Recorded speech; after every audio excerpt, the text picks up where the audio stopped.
Hi guys, welcome along. Lucas Rogers here from the Rogers Property Group.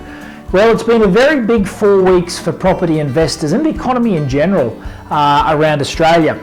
Now, first of all, we've had a sustainable government. So the Liberals got re-elected, which was a bit of a turn up for the books. It was supposed to be the election that couldn't be won, but they won it. So what that's done is that's created some real stability for investors and the economy. So people have got a lot of confidence, and confidence means that more money is going to be getting spent around the economy. So it's a real boost, and a real boost for property investors, because now we know how our tax system is going to be working for the next few years. So we've got some stability there. So that's firstly great news for property investors and the economy in general.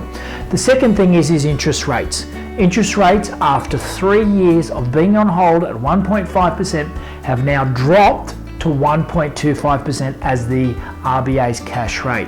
Now that's an historical low. I mean, very, very low interest rates. And most of the banks did follow with a 0.25% decrease in rates at the moment. So you can really borrow at very low interest rates at the moment. And we're looking at 3.5% to under 4%. So if you're paying above 4% at the moment, you're 4.5%, whatever, then talk to your broker, talk to your bank, and see if you can get that trimmed up a little bit, because you should be paying 4% or below, that's for sure. And that's very, very low interest rates. And the beautiful thing about that is most property that you purchase at the moment, if you're buying the right thing that has a decent yield on it, should be cash flow positive for you. So it's a fantastic time to be involved with property investment, with interest rates being so low. And it's anticipated they're actually going to get lower. So we've got a lot of room in there to be able to move.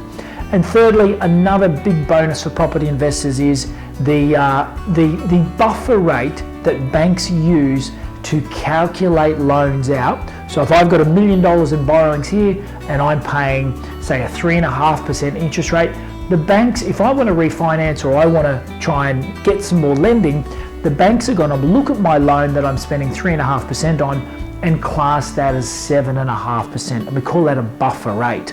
Now that buffer rate at the moment is way too high, and it's the equivalent of really doubling my lending at the end of the day. So what's happening now is the banks or APRA are now considering, well, they are actually going to lower that rate, and it should come down to around about 5%, maybe 5.5%, something like that.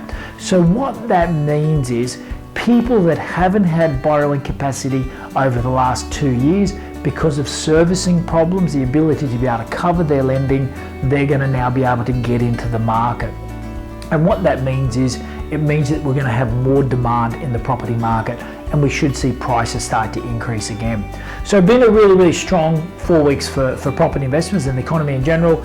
We've had a stabilising in the government. So the Liberals got re-elected, which is great news for the economy and investors as well, because it's going to keep our tax system the same. Secondly, we've had a drop in interest rates, which is always great news. It means less money going out the door. So they've now been dropped. The RBA's cash rate's been dropped to 1.25%, the lowest, historical lows. And furthermore to that is the buffer rate that banks are using to calculate our lending out is also going to be dropping in the very near future. We actually anticipated it was going to be dropping this week, but it hasn't happened yet, and it should drop somewhere in the next couple of weeks, I would have thought. So guys, happy investing. If you want to know anything more, please get in touch with the office, or you can catch us online, send us an email. But take care, and thanks again.